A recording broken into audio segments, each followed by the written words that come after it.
Je suis potier depuis 24 ans et aujourd'hui je suis préventeur expert sur 3 établissements en Creuse et en Corrèze.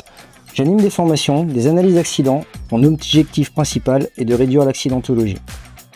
Sur le terrain, il y a des règles à faire respecter par les joueurs et dans un bureau, il y a des standards au poste, il y a des process à faire respecter. Il y a vraiment une corrélation entre les deux.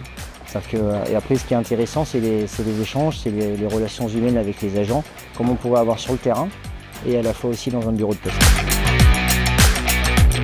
Le fait d'avoir une activité extérieure à la poste qui est comme le fait d'être arbitre est quelque chose qui est un atout parce qu'effectivement on voit bien que les compétences acquises dans le cadre de l'exercice de son activité sportive sont des atouts majeurs dans le cadre de l'exercice de sa fonction. Issu d'une famille de footballeurs, c'est naturellement que j'ai commencé le football dès le plus jeune âge au club athlétique de Rieux-Fancon à côté de Limoges en Haute-Vienne. Mon rôle il est assez multiple. Au club je suis référent arbitre, je suis arbitre et je suis aussi éducateur fédéral et je m'occupe des U15 féminines. Voilà. Donc en tant que référent arbitre j'essaye de recruter, de fidéliser des arbitres, essentiellement des jeunes.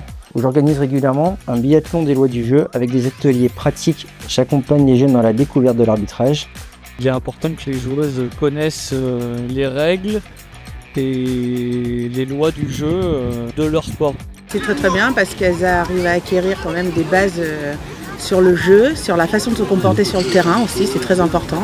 Pour moi c'est une vraie école de la vie. On prend des responsabilités et on les fait appliquer.